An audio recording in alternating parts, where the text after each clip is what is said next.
Nature is full of colors, and as an artist, we try our best to capture the beauty of it. Many greens and reds, how to mix them properly. I started series of videos on how to mix watercolors.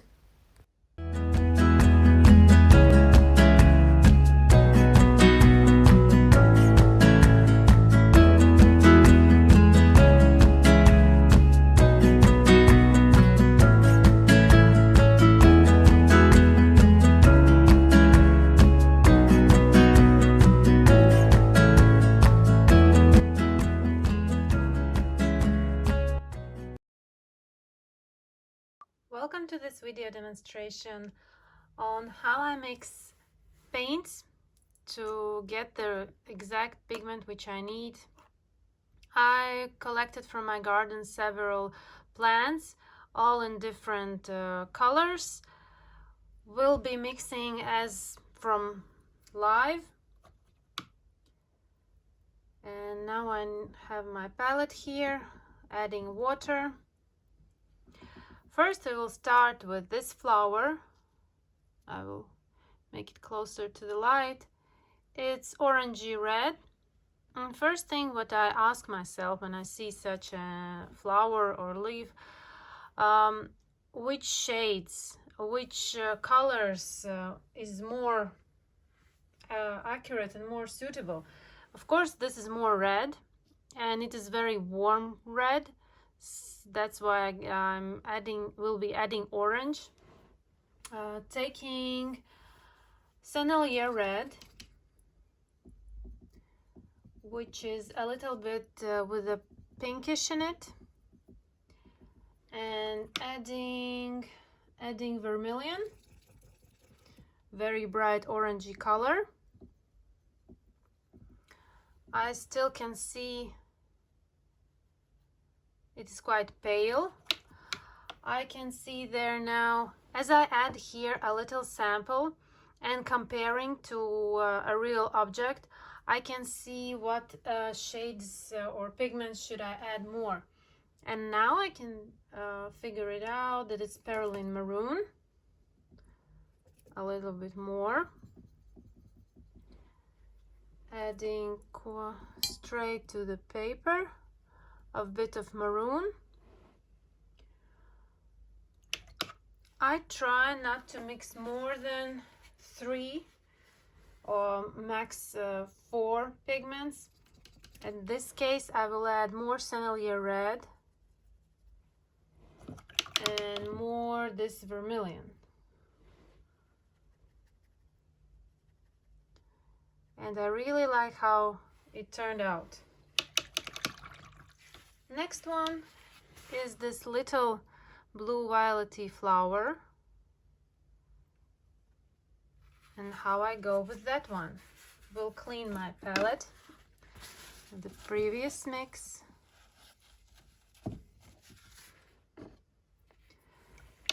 Taking French ultramarine, or it can be ultramarine blue. You experiment with your pigments which are at your hand. This is French ultramarine, and we'll add permanent rose.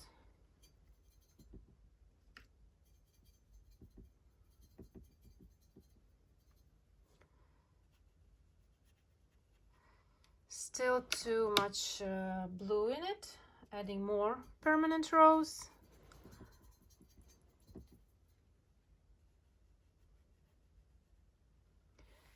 Now it's more to go on to the pink side. I need something in the middle. We'll try to carefully add blue.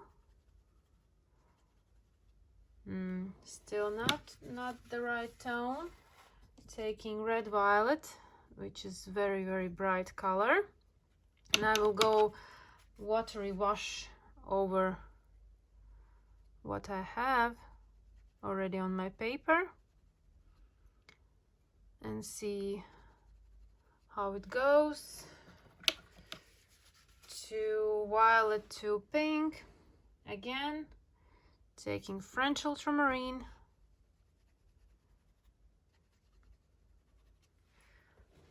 much better. I will leave it to dry and then try Opera Rose watery wash over it. Sometimes I do that I paint my flower in one pigment, and in the end I go over a totally clean and different pigment. That's with that method achieves shyness and brightness of my paintings. Green one. Green, many artists, especially in the beginning stages, think that greens are quite difficult because there are so many shades of greens, and it's sometimes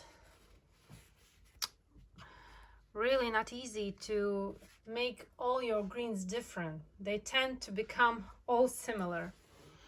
And I choose two quite similar greens. They both yellowish greens, but I will try to make them different. For this green, I ask myself which pigment is more obvious here, and it's yellowish green. That's why I'm taking sap green, which is quite nice yellowish earthy green, and I will add yellow. I will add Indian yellow.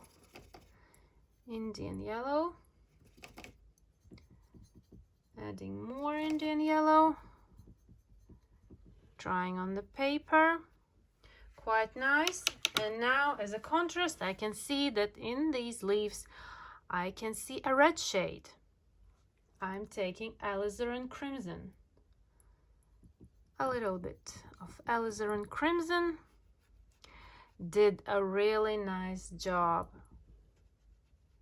This is still a watery wash and it's quite transparent, but adding layers and layers, I know that I will achieve this richness of this green.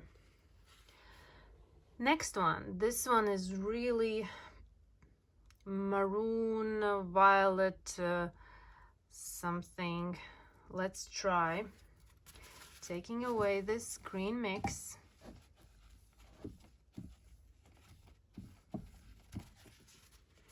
Water, Perylene violet, very strong and dark color.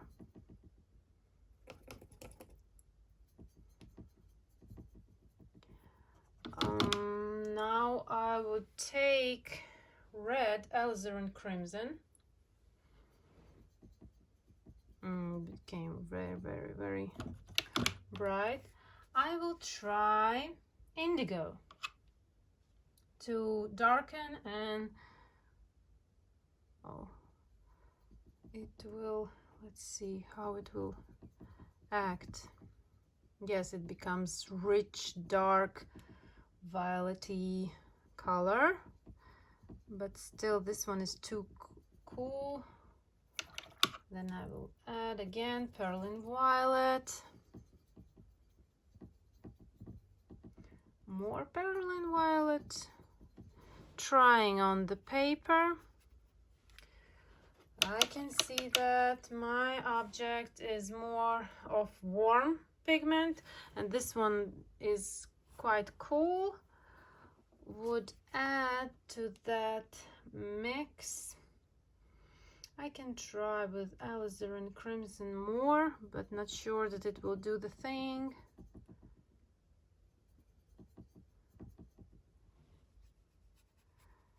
Very close, but still not there. I could add Quinacridone gold or transparent yellow. What will happen to it? It becomes closer. Maybe too much of that Quinacridone gold, which is very similar to transparent yellow, but a bit richer. I will add again Perylene violet. And I think I got the pigment right. Color mix is good.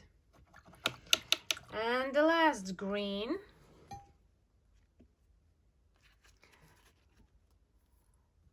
Oh, I will clean my palette.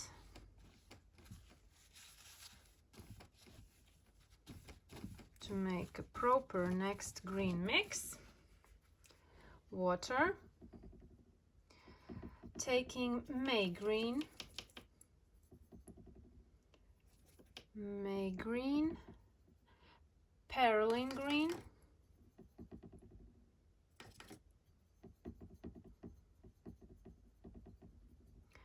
Again, May green. And a little touch of Alizarin crimson, which will make it more earthy green. Too dark. Need more of May green. Trying on the paper.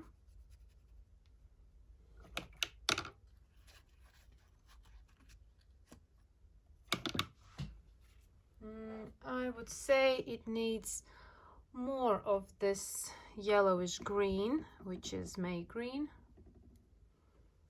Again, testing better. And I would also in the end go over with even lemon yellow watery wash. We will wait a bit to dry this one and come back to this, which I said I could do a watery opera rose wash. Let's test it.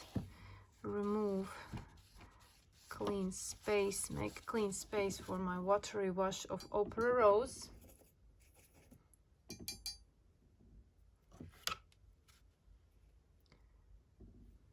And go over.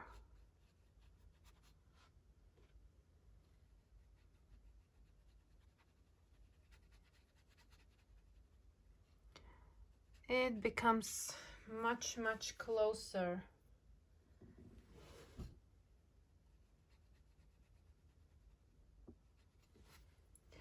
As this is just one layer, it seems quite transparent and not so full as the object, but here is just one layer. I will color it again and again and again, and this watery wash would go really in the end. But that is in total how I mix my colors. I asked myself questions, which colors in the first I see, and then I start to think from my color palette what pigments I have, which are more closer as they are pigments to the object, and what should I add more. Is it more to the yellowish side, or is it more to reddish, or to bluish, or to I don't know, even oranges. That's how you get to your objects. You observe them, look at the tiniest changes of tones, and try to find by experimenting from your own pigments, from your own color palette. Get to know it really good. Make color swatches as I do. It's very nice to have. Normally I would just take this color swatch here. I would take my object and try to find the more similar, which I already have. And like this one is quite similar. Even I would be doing it darker, and here it's written Windsor orange, Sennelier red, and dark red. I haven't looked at this before this video, but I used Sennelier red. Instead of Windsor orange, I used Vermilion, which is also orange, and dark red. Yes, but I used Perylene maroon, which is also quite similar, very close. So this is really a great thing to have these color swatches. And I have also somewhere pinks and purples. There's somewhere gone right now, but this is really a nice thing to have it on your field works with you, or when you are doing a new painting, use these color swatches. They really help a lot. Thanks for watching this. See you in my next video.